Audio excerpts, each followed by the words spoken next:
शुभ सकाळ लक्ष्मी। आज माँ केमिति अछंती? से ठीक अछंती सिस्टर, हेले मु टिके चिंता रे थिली। परिस्रा बैगटा पूरा भर्ती देखा जाउची। आउ या चारिपाख केमिति सफा करा जे मु ठीक रे जानिनी। तुमे बहुत भल काम करूच लक्ष्मी। एहा माँ को आराम पई एक गुरुत्वपूर्ण अंश, जहाकु कैथेटर जत्न कुहा जाय।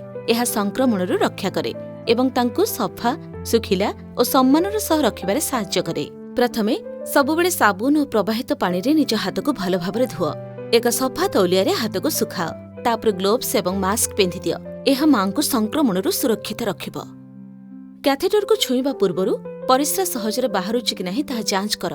देख जेमिति पाइपटी केउंठी बेंट बा मोड़ी हे रही नाही। चलो प्रथमे सफा करिबा आरंभ करिबा। एहाकु आमे पेरिनियल केयर कहू। एहा संक्रमण एवं दुर्गंध दूर करे। नितंब तळे एक वाटरप्रूफ सीट रखि दियो। तांको टिके पाखकु बुलिबारे सहाय्य कर। उषुम पानी किंबा माइल्ड साबुन व्यवहार कर। सबुबेले आगपटु पछपटकु सफा करिब, केबे भी उल्टा करिबनी। एहा द्वारा ही आमे मूत्राशय मध्यकु जीवाणु प्रवेश करिबाकु रोकी परिबा।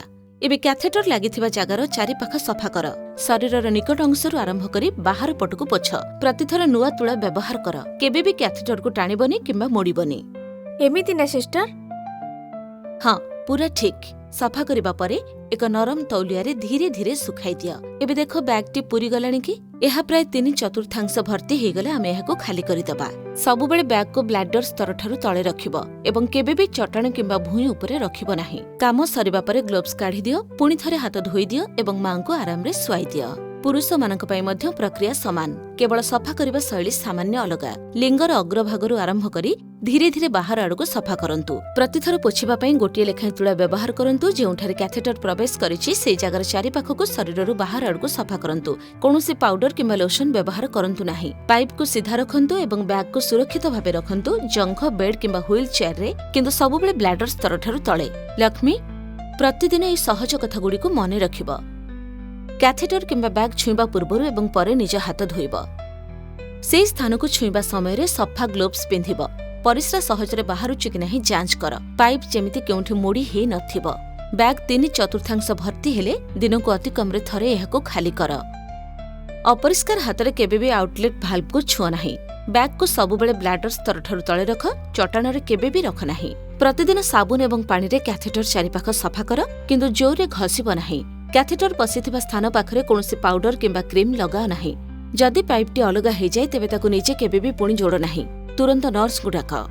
कैथेटर बदलाइबा तारीख निज डायरी नोट करी रख। एही हळदिया रंगर कैथेटर को आमे फोलिस कैथेटर कहू। एहाकु प्रति 3 सप्ताह बदलाइबा उचित। जदि कैथेटर भल अवस्था रे अछि तेबे एहाकु सर्वाधिक 28 दिन पर्यंत रखा जाय पारिबो। जदि एहा सिलिकन कैथेटर हे थाए तेबे एहाकु प्रति 3 मासरे बदलाइबा उचित। जदि परिस्रारे रक्त जमाट बांधिबा, दुर्गंध, ज्वर, फुला किंबा परिस्रा जमारू न हेबा भली समस्या देखा जाए तेबे तुरंत डाक्टर को जोगाजोग कर। तुमे बहुत सुंदर भाबे सब करूछ लक्ष्मी। कैथेटर जत्न केवल सफा करिबा नुहे, यूरिनरी ट्रैक्ट इन्फेक्शन रोकिबा पई एहा एक बड़ पदक्षेप। घरोई सेवा क्षेत्र रे स्पर्शर प्रत्येक अनुभूति एवं सेवार प्रत्येक बुंदा आराम आनी दिए, कष्ट दूर करे एवं रोगीर आत्मसम्मान को फेराई आने।